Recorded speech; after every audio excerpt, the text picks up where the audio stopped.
Buenas tardes, soy Óscar Villas, soy funcionario del Cuerpo de Técnicos Comerciales y Economistas del Estado y actualmente trabajo en el Ministerio de Consumo participando en el diseño de políticas públicas. La charla de hoy se titula ¿Por qué la mano invisible del mercado necesita un brazo ejecutor? Todos hemos oído hablar de la famosa mano invisible de Adam Smith. A menudo se repite como un mantra para decir que el mercado se arregla solo y que el Estado estorba. Pero si leemos a Smith de verdad, nos damos cuenta de que no era ningún anarquista antiestado. Cuando él escribió La riqueza de las naciones en el siglo XVIII, no atentaba contra la sanidad pública, sino contra los reyes absolutistas y los gremios que tenían la economía secuestrada. Con él aprendimos que no comemos gracias a que el panadero o el carnicero sean buenas personas, sino porque persiguen su propio interés.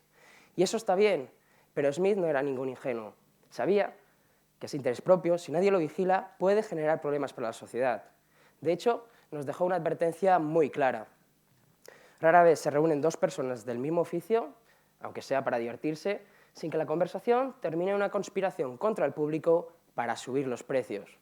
Es decir, para Smith, el mercado sin reglas no era libertad, sino la oportunidad de que los poderosos se pusieran de acuerdo para vaciarnos los bolsillos. Por lo tanto, la tesis de hoy es muy simple. Si bien esa mano invisible que mueve los mercados es muy útil, necesita un brazo ejecutor que la sostenga firme. Y ese brazo ejecutor somos nosotros, los funcionarios y el sector público. El premio Nobel de Economía Jean Tirole decía que los economistas somos como médicos. Y es una metáfora útil para entender nuestra responsabilidad final, que es la de cuidar de un paciente vivo. Un paciente muy complejo, porque a veces tiene fiebre, la inflación, otras veces se queda sin fuerza, el paro, y que si nadie lo vigila puede sufrir un colapso. Si la economía es como un cuerpo vivo, entonces el funcionario no es ningún coste ni una carga, al contrario, somos el sistema inmunológico. Y yo creo que todos estamos de acuerdo en que una persona sana produce más.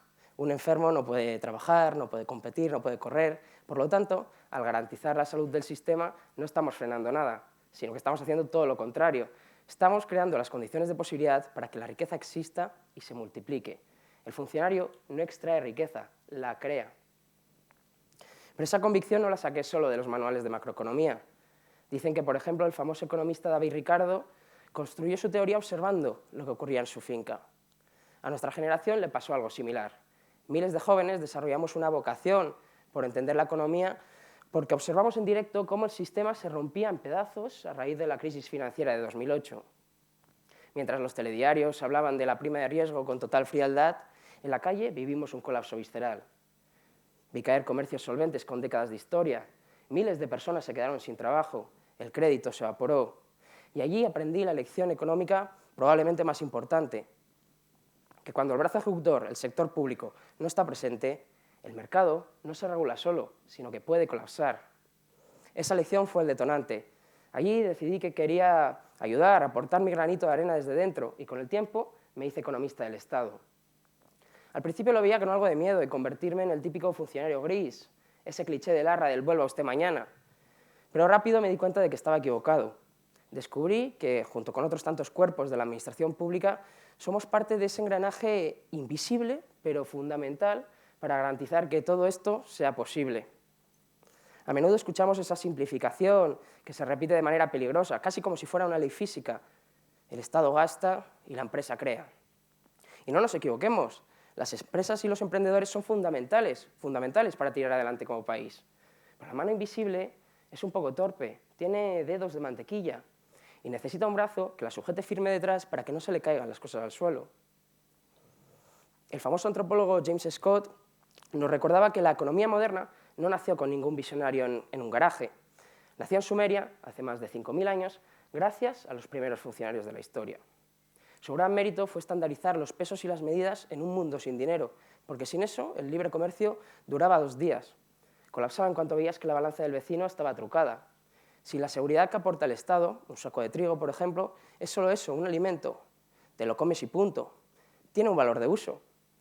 Pero para que tenga valor de cambio, para que sea una mercancía y genere riqueza de verdad, es necesario el aval de un contrato garantizado.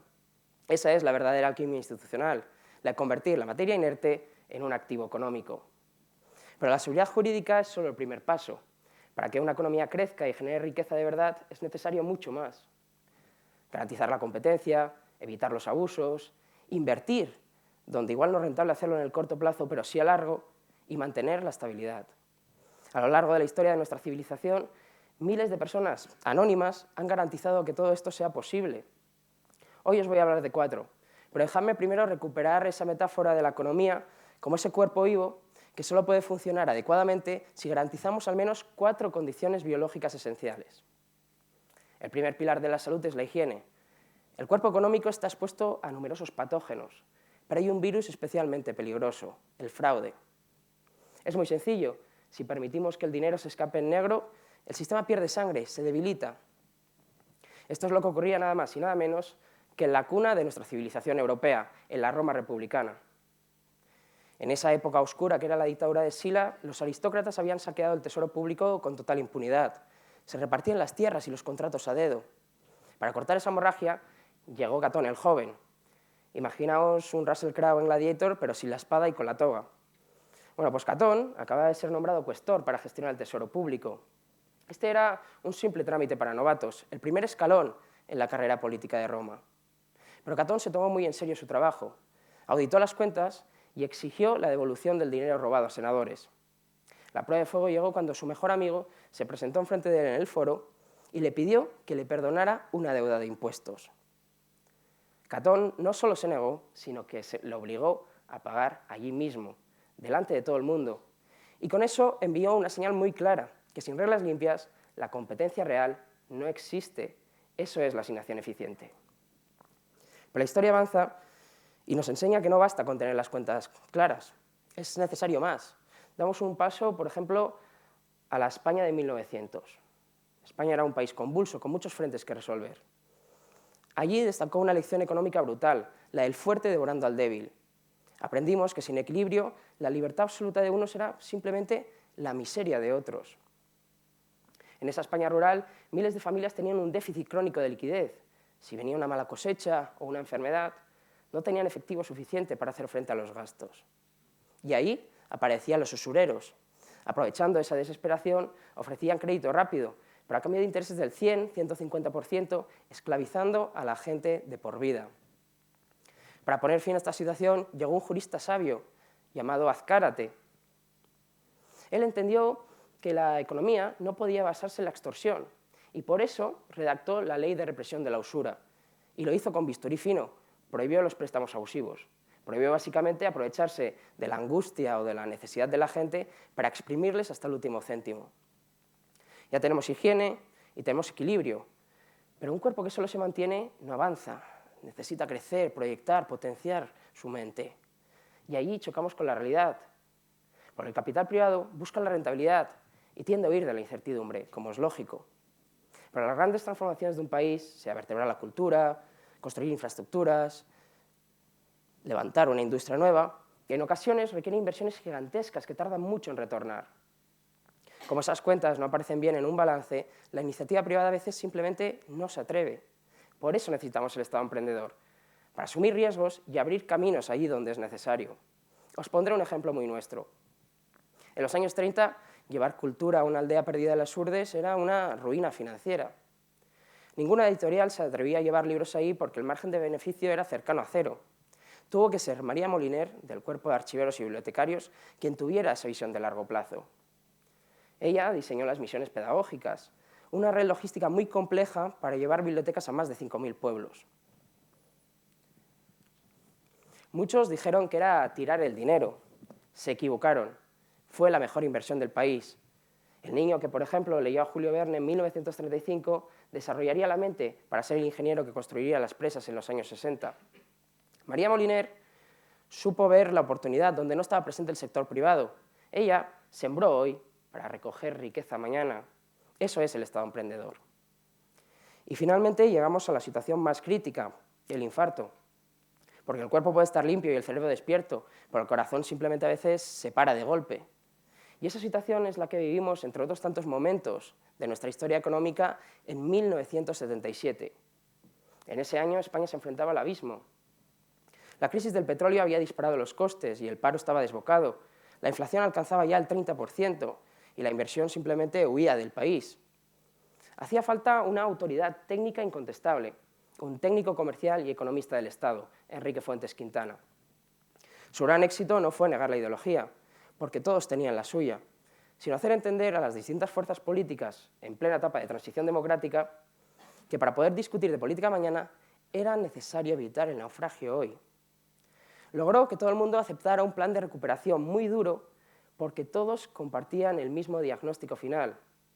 O los demócratas acaban con la crisis económica o la crisis económica acaba con la democracia. Los pactos de la Moncloa fueron el triunfo de la responsabilidad técnica compartida.